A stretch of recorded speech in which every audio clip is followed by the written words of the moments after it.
सद्गुरु माता सुदीक्षा सविंदर हरदेव जी महाराज की जय। निरंकारी राजमाता गुरबचन अवतार की जय। साथ संगत जी प्यार से बोलिए धन निरंकार जी। मिशन की नींव रखने वाले महान विभूति परम पूज्य बाबा बूटा सिंह जी के बारे में कुछ बातें, पार्ट 2। ब्रह्म ज्ञान की प्राप्ति के बाद बाबा बूटा सिंह जी सतगुरु की आज्ञा अनुसार प्रभु भक्ति के रंग में सराबोर होकर करीब 15 साल तक अमृतानुभव लेते रहे। आपका परोपकारी हृदय एवं ज्ञान प्रचार की योग्यता को देखते हुए भाई काहन सिंह जी ने उन्हें ज्ञान बांटने की अनुज्ञा प्रदान की। तब आपकी आयु थी 55 साल। सालों साल दिल में दबाए हुए ज्ञान बांटने के आपके अरमान को इस अनुज्ञा ने जैसे पंख लगा दिए।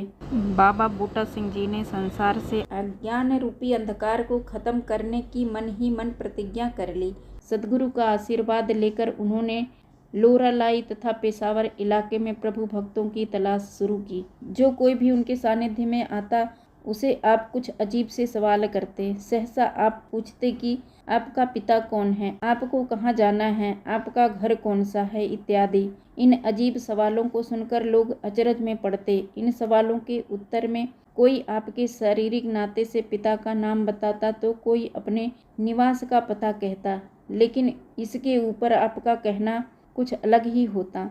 आप कहते कि ये माता पिता तो तुम्हारे शरीर के संबंधी हैं, लेकिन इस शरीर को छोड़ने के बाद जो हमारी आत्मा का स्वामी है वह कौन है, क्या उसे भी जाना है? जिस घर का पता बता रहे हो वह धूप तथा बारिश से हमारी रक्षा करता है, लेकिन हमारा शाश्वत घर कहाँ है? बाबा बूटा सिंह जी के इन सवालों से हर कोई निरुत्तर होता। वास्तव में ये सवाल करने के पीछे उनका उद्देश्य बिल्कुल अलग होता, अलौकिक होता। इन सवालों के बाद किसी ने थोड़ी सी भी जिज्ञासा जताई तो बाबा बूटा सिंह जी उसे तुरंत ब्रह्मज्ञान प्रदान कर उसका कल्याण करते। जैसे कुरुक्षेत्र में भगवान श्री कृष्ण ने अर्जुन को रथ पर खड़े खड़े ही अपने विराट स्वरूप का दर्शन कराया, वैसे ही बाबा बूटा सिंह जी जिज्ञासु को जहाँ मिलते वहीं ब्रह्मज्ञान की दौलत बांटते। इस प्रकार प्रभु मिलन के लिए प्यासे भक्तों को ढूंढने में उनका सारा समय व्यतीत होने लगा। उनके संपर्क में जो भी आया उनके साथ उन्होंने ज्ञान चर्चा की। उनके इस अनोखे अभियान को देखते हुए एक मित्र ने कहा कि आप हर किसी के साथ प्रभु ज्ञान की चर्चा कर रहे हो, इसीलिए लोग आपको पागल कहते हैं। आप स्वयं इस ज्ञान का आनंद लेते रहो, लोगों से आपको क्या लेना देना है। तब आपने उत्तर दिया, मेरे हाथ बीज की बोरियां आई हैं और मैं दोनों हाथों से बीज फैला रहा हूँ। यदि एक भी दाना पेड़ का रूप धारण कर गया तो मेरा घर ही भर जाएगा। इस प्रकार आपने ब्रह्मज्ञान फैलाना आरंभ किया। लोकलाज की परवाह किए बगैर आप ब्रह्मज्ञान की रोशनी बांटते चले गए। 1 से 2, 2 से 4 करते करते आपके अनुयायी बनते गए।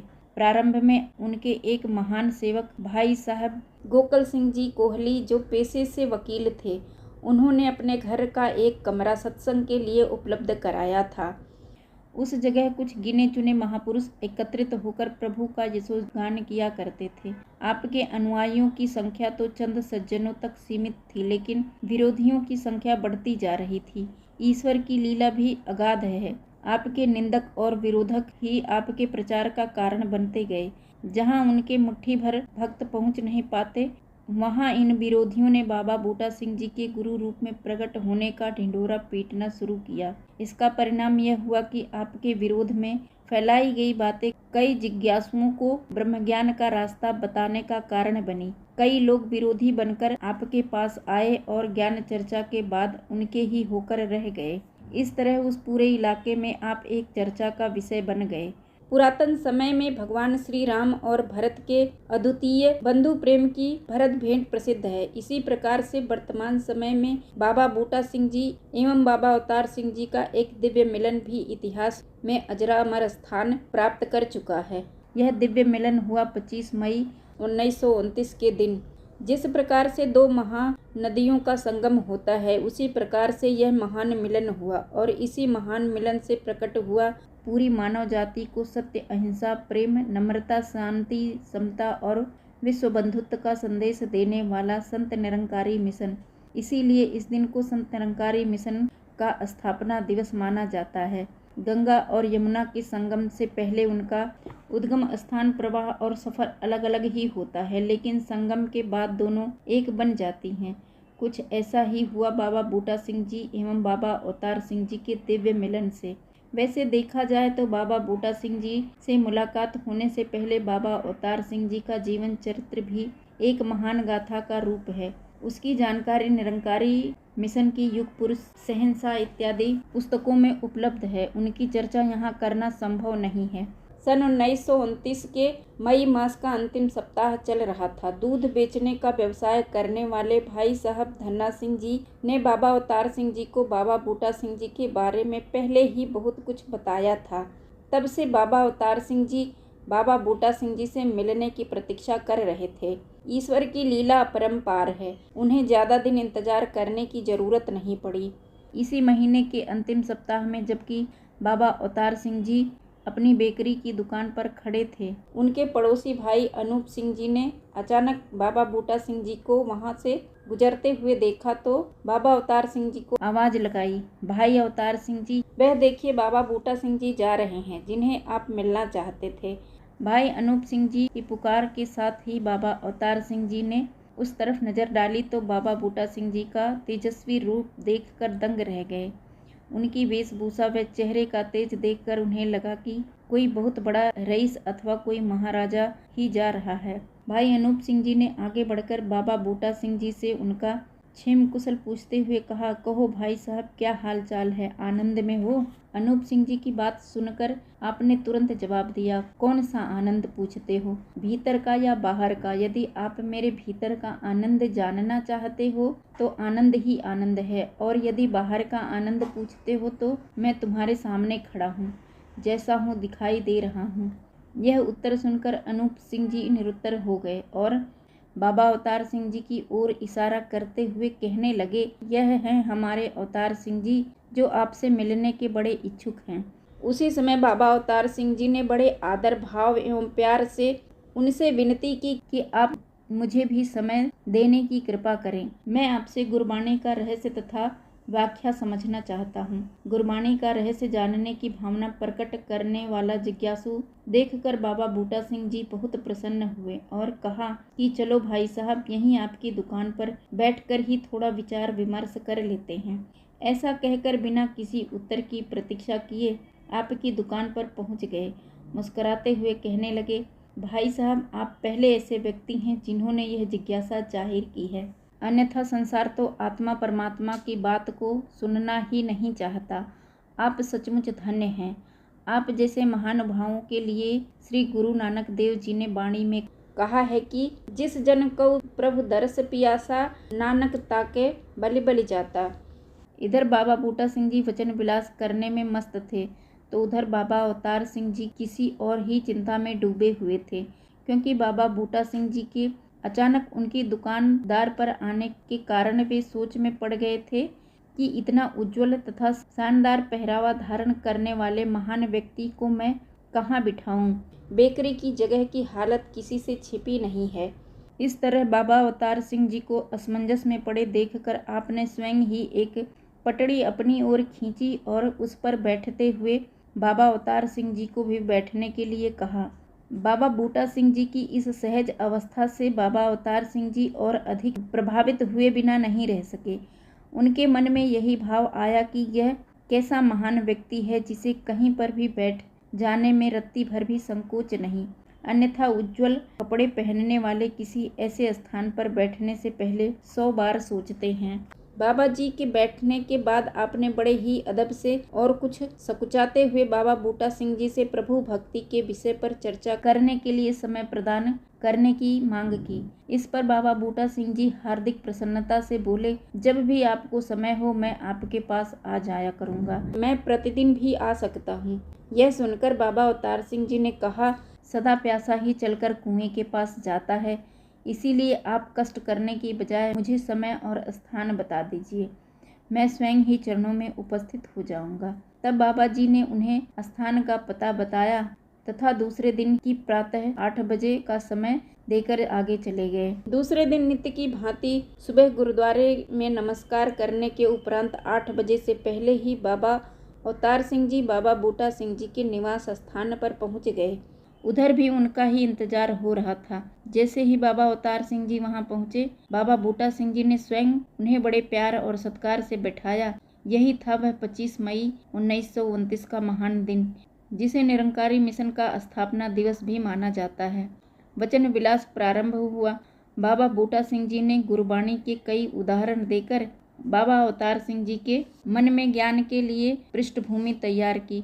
बाबा अवतार सिंह जी स्वयं भी गुरबाणी के अच्छे जानकार थे, इसीलिए बाबा बूटा सिंह जी की बातें समझ भी रहे थे और उन बातों का उनके मन पर काफी गहरा असर भी पड़ रहा था। कुछ समय ज्ञान चर्चा के बाद निरंकार प्रभु के दर्शन करने के लिए बाबा अवतार सिंह जी का मन लालायित हो उठा। उनकी जिज्ञासा चरम सीमा पर पहुंचती देख ब्रह्मज्ञान के इशारे से प्रभु का रहस्य खोलते हुए बाबा बूटा सिंह जी ने कहा, देखो यही निरंकार परमपिता परमात्मा है। इसी की खोज में लोग जप तप कर रहे हैं तथा जंगलों पर्वतों में जा जाकर अपना जीवन और समय नष्ट कर रहे हैं। अच्छी तरह से देख लो, यह हर जगह परिपूर्ण है। यह सृष्टि बनने से पहले भी था और प्रलय हो जाने पर भी ऐसे ही रहेगा। गुरुवाणी का प्रमाण देते हुए आपने कहा कि जो ठाकुर सद सदा हजूरे, ता कहु अंधा जानत दूरे। नाल नारायण मोरे, जमदूतू न आवे नेरे। अनेकों प्रमाण देते हुए गुरु बाबा बूटा सिंह जी ने बाबा अवतार सिंह जी को यह रहस्य इस प्रकार समझाया कि वे मस्ती में झूम उठे। ऐसी मस्ती जिसमें न केवल आजीवन स्वयं डूबे रहे बल्कि आगे जाकर उसी मस्ती का रसोपान अनगिनत जिज्ञासुओं को करवाते गए। इसी ज्ञान प्राप्ति के तुरंत बाद की अवस्था का वर्णन करते हुए बाबा अवतार सिंह जी सहसा कहा करते थे, अरे भाई, उस वक्त की हालत बयान नहीं की जा सकती। ऐसे लगता था कि मेरे चारों ओर दिव्य प्रकाश फैला हुआ है और मैं प्रभु की गोद में बैठा हुआ हूँ। ईश्वर और मेरे दरमियान जो शरीर रूपी पर्दा है उसका भी आभास नहीं हो रहा था। ब्रह्म ज्ञान के अमृतपान से बाबा अवतार सिंह जी आनंद विभोर हो उठे। भीतर से आनंद भरित अंतःकरण से परिपूर्ण बाबा अवतार सिंह जी अपने सतगुरु के चरणों में नतमस्तक होकर सतगुरु की असीम कृपा से निरंकार प्रभु का दर्शन होने के कारण बाबा अवतार सिंह जी के आनंद का कोई पारावार न था। बार बार अपने सतगुरु के चरणों में नमस्कार करके प्रभु प्रेम के अनोखे रंग में रंग कर वे अपने घर पहुँचे। वास्तव में प्रभु का ज्ञान तो बाबा बूटा सिंह जी ने और भी सज्जनों को प्रदान किया था, लेकिन ज्ञान प्राप्ति के क्षण से ही हरि नाम की मस्ती में झूमने वाला बाबा अवतार सिंह जी जैसा जिज्ञासु भक्त उन्हें नहीं मिला था। इसकी एक मिसाल यहाँ देखना बहुत जरूरी महसूस होता है। ज्ञान प्राप्ति के दिन जब बाबा अवतार सिंह जी घर वापस लौटे और बड़ी प्रसन्नता से अपनी ज्ञान प्राप्ति की गाथा अपने मामा जय सिंह जी को सुना दी तो वे खुश होने के बजाय क्रोधित हुए और कहने लगे, तुमने अपनी सारी साख मिट्टी में मिला दी। तुम्हें गुरुद्वारे तथा सिख पंथ में जो ऊंचा स्थान प्राप्त है वह अब नहीं रहेगा। बूटा सिंह जी के पास जाकर तुमने जनता की दृष्टि में अपना आदर सत्कार कम करा लिया है। मामा जी की इस बात का बुरा न मानते हुए बाबा अवतार सिंह जी ने उनको मुस्कुराते हुए जवाब दिया कि इतने वर्ष तो मैं गुरु नानक साहब जी की वाणी केवल पढ़ता ही रहा हूँ। आज जीवन में प्रथम बार वह काम किया है जिसको करने के लिए गुरु नानक साहब जी ने अपनी वाणी में प्रेरणा एवं आज्ञा दी है। इतना कहकर सुमिरन में मगन हो गए। अगले दिन सुबह होते ही बाबा अवतार सिंह जी बाबा बूटा सिंह जी के निवास स्थान की ओर चल पड़े तो मार्ग में ही आपको बाबा जी के दर्शन हो गए। सतगुरु को देखते ही आप भागकर चरणों में लिपट गए तथा अनेक प्रकार से सतगुरुदेव की स्तुति करने लगे। बाबा बूटा सिंह जी ने आपको उठाकर गले लगाया और दोनों मिलकर सैर के लिए चल पड़े। बाबा बूटा सिंह जी ने कहा कि चलते चलते भी निरंकार का सुमिरन करते रहिए। इस आज्ञा उपरांत बाबा बूटा सिंह जी ने आपको सवाल किया, भाई साहब जी, क्या आप 4 खाड़ियों का वर्णन जानते हैं? तो बाबा अवतार सिंह जी ने इनकार में सिर हिला दिया। तब बाबा जी कहने लगे, फिर मुझसे पूछते क्यों नहीं, मैं आपको समझा सकता हूँ। बाबा जी की आवाज़ ठीक से न सुनने के कारण आपने चौंकते हुए कहा, क्या? तो बाबा बूटा सिंह जी बोले, मैंने आपसे 4 खाड़ियों के विषय में पूछा था, इस पर आपने अपना जवाब दिया। वे तो मैं भली प्रकार जानता हूँ। तो बाबा बूटा सिंह जी ने टोकते हुए कहा, भाई साहब जी, मेरे द्वारा पहली बार पूछे जाने पर आपने क्यों इनकार कर दिया था? इस पर बाबा अवतार सिंह जी ने उत्तर दिया कि मैं तो आपकी आज्ञानुसार निरंकार के सुमिरन में लगा हुआ था, इसीलिए मैंने आपका प्रश्न सुना ही नहीं तो उत्तर कैसे दे पाता। बाबा बूटा सिंह जी बाबा अवतार सिंह जी के इस उत्तर से इतने प्रसन्न हुए कि मिल गया कहते हुए अवतार सिंह जी को नमस्कार करने लगे। आपकी इस अवस्था को देखते हुए बाबा अवतार सिंह जी ने घबराते हुए कहा, महाराज यह क्या कर रहे हैं? बाबा बूटा सिंह जी ने उत्तर दिया, आप धन्य हैं, आप महान हैं, ध्यान हो तो ऐसा हो। मैं तो आप जैसे ही शिष्य की खोज में था, जो पूर्ण रूप से मेरे वचनों को हृदय में स्थान दे सके। आप ही ऐसे व्यक्ति हैं, इसीलिए मैंने आपको नमस्कार किया।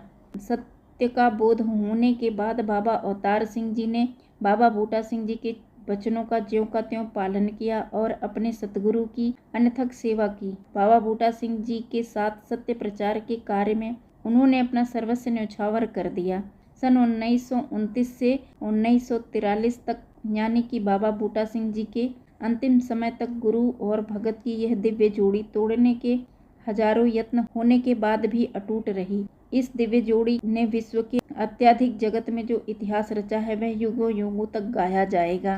इस संसार में सत्य का प्रचार करना जानबूझकर आग में हाथ डालने के समान है। फिर भी सत्य ज्ञान के बगैर इस जगत का उद्धार करने का कोई और साधन नहीं। यह जानकर ही संत महात्मा तथा गुरु पीर पैगंबरों ने अपने साथ संसार के लोगों द्वारा बुरा व्यवहार होने के बावजूद भी स्वयं निर्वैर भाव से संसार का उपकार करना जारी रखा।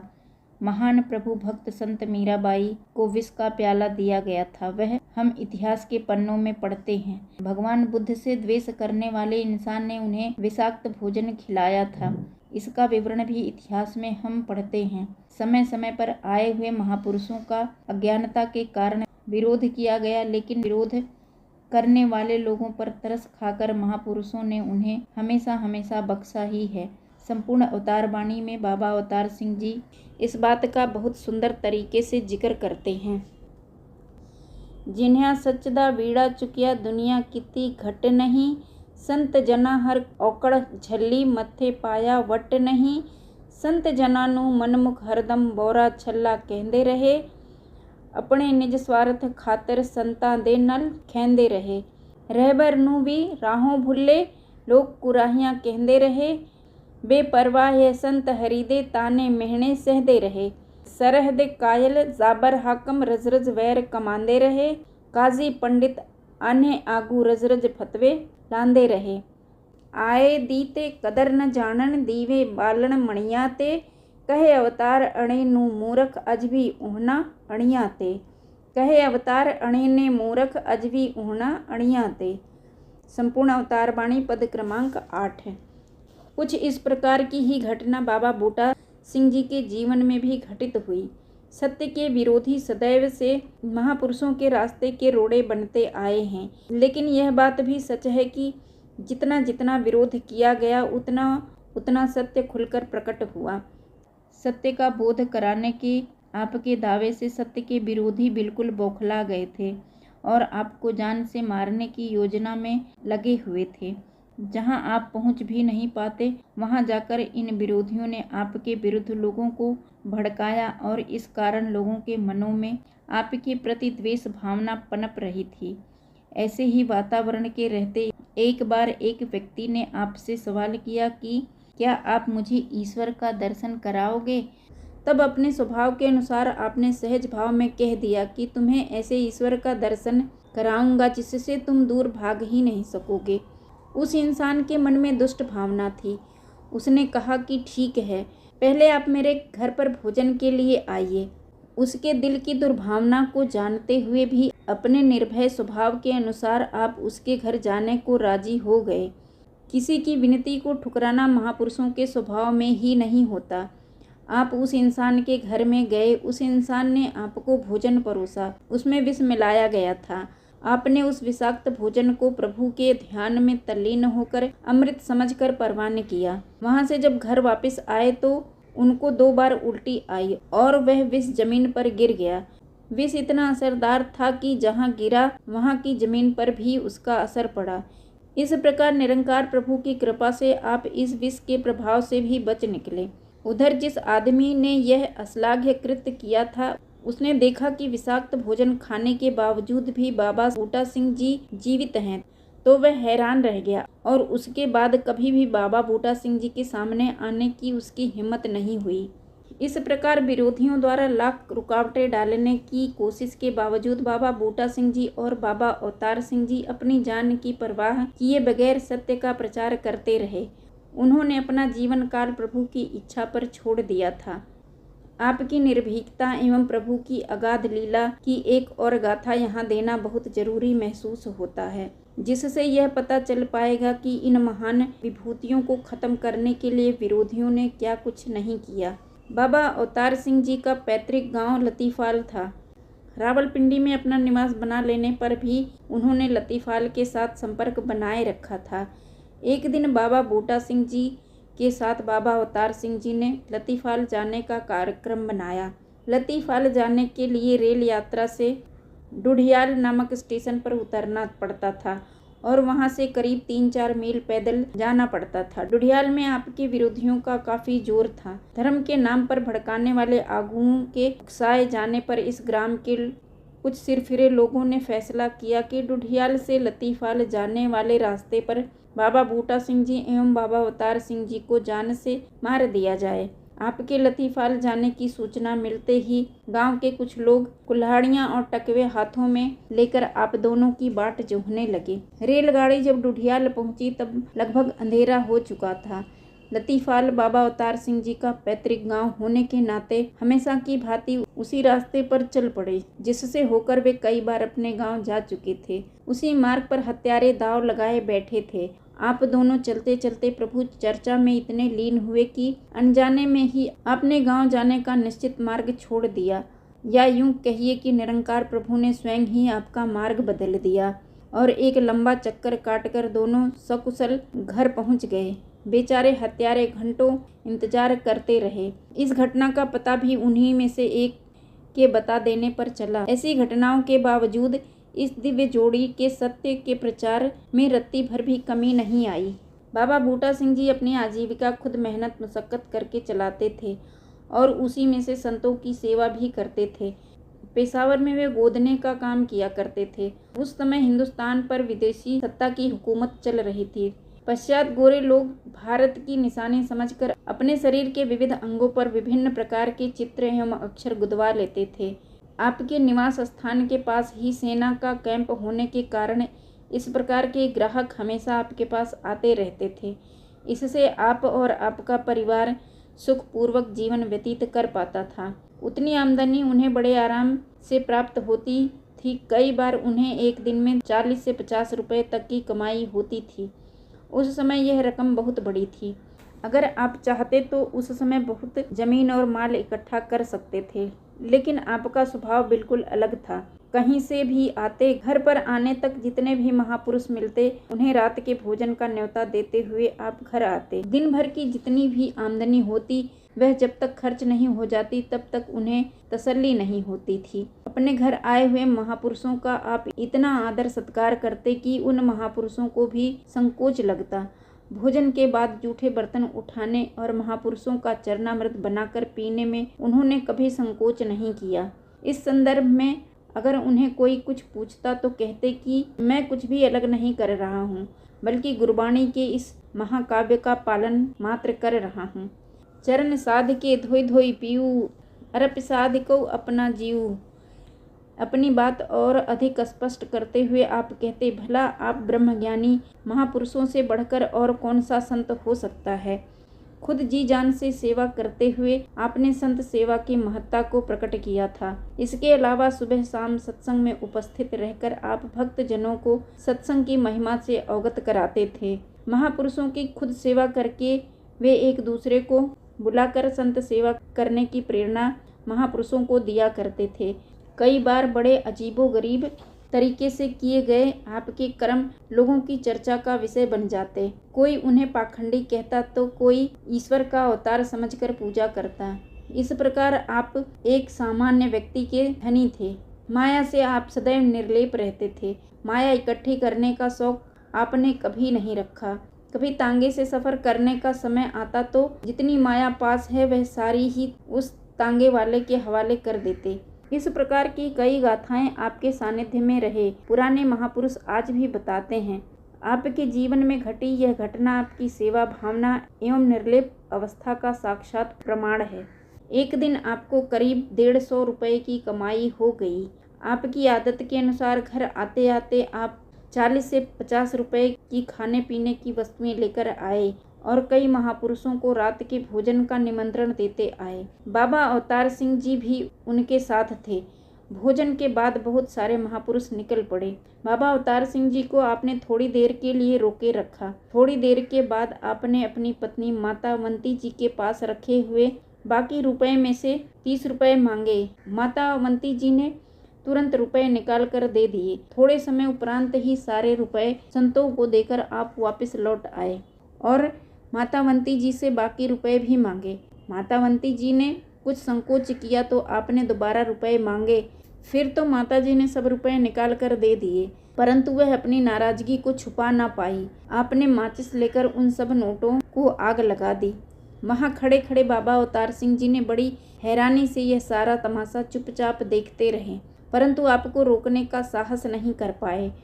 नोटों की राख की ढेरी को देखकर आप हंसकर कहने लगे, देखो अवंती जी, मैंने अपने और तुम्हारे प्यार के बीच आई दीवार को हटा दिया है। माया एक ऐसी दीवार है जो आत्मा और परमात्मा के मिलने में सबसे बड़ी बाधा होती है। जो माया अथवा धन दौलत प्यार की राह में दीवार बन जाए उसे चकनाचूर कर देना ही अच्छा है। इसके तुरंत बाद आपने बाबा अवतार सिंह जी से सवाल किया, क्यों भाई साहब जी, मैंने जो कुछ भी किया अथवा कहा है यथार्थ है ना? तब बाबा अवतार सिंह जी ने उत्तर दिया, ऐसा कर सकना हर किसी के बस की बात नहीं, कोई पूर्ण महापुरुष ही ऐसा कर सकता है। साथ संगत जी प्यार से बोलिए धन निरंकार जी।